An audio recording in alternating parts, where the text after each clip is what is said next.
Okay, guys, today I want to talk to you a little bit about beaver traps. And this here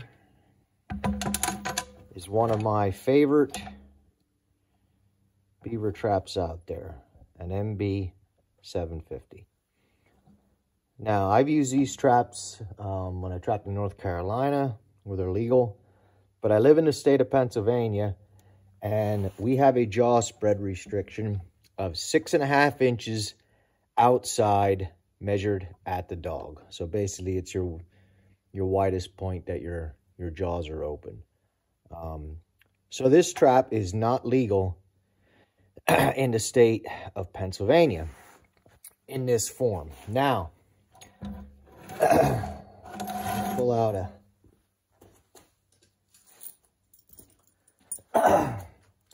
most trappers and beaver trappers in Pennsylvania use basically coyote traps to trap beaver.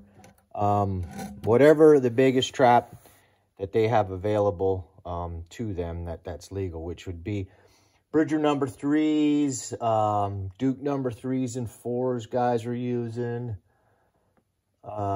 Sleepy Creek number 4 double long springs, any of the number 4 or even some of the number 3 double long springs is what most Pennsylvania trappers are forced to use.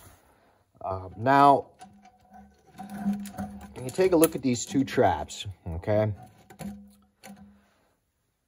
Obviously, your jaw spread, you have an inch more jaw spread with the 750, which is a benefit. But I think one of the biggest benefits to using these, MB 750s, Bridger number 5s, any of the actual beaver-specific traps on the market, is the actual width of your trap. When you set for beaver, it really helps a lot if on those big back feet of beaver, if you set that they step between the dogs, between the jaws, as opposed to over them. And that width really helps you get that big, the back foot of a beaver is kind of long. And that width really helps you get a good bite on that rear foot of a beaver. Whereas you see these coyote-sized traps, you don't have near the width. So, get these out of the way here.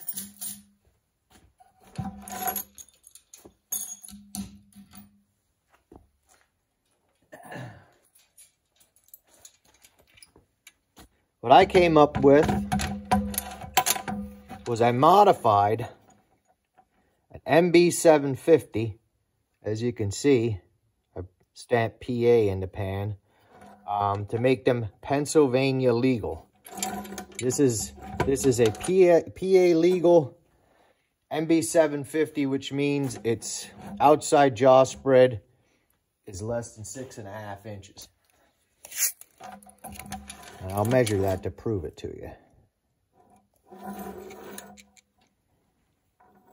can see it's just a shade under 6.5. So that is a legal Pennsylvania beaver trap. And you still have all of that width that helps you get a good hold on the back foot of a beaver. Now, these are not real easy to make, real easy to modify. I should do a video on how to do it, but it's just kind of one of those things you just got to play with it until you get them right. I mean, first off, here on the side, these rivets are welded in. You're going to have to grind those welds away. You're going to have to find rivets, either get them from Minnesota Trapline Products, so that you can replace them and then weld them back once you modify your jaws and whatnot. But basically what I do is I just measure and try to figure out how much you have to cut off the ends of each of these jaws, both sides, both jaws, both sides. You cut a little bit off, okay? And then you must re-drill a hole. Re-drill a hole in the jaw so you can get your rivets back in.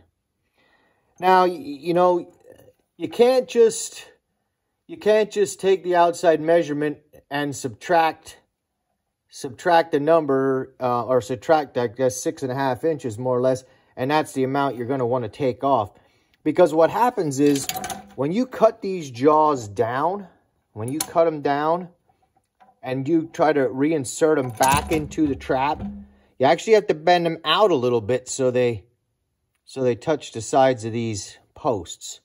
When you do that, that actually limits your jaw spread a little bit too. So it's a trial and error deal, and I wish I would have taken measurements. I don't have a lot of these. I think I have 6 or 7 of them I made. We're only allowed to set 10 traps in Pennsylvania, in my area of Pennsylvania anyway.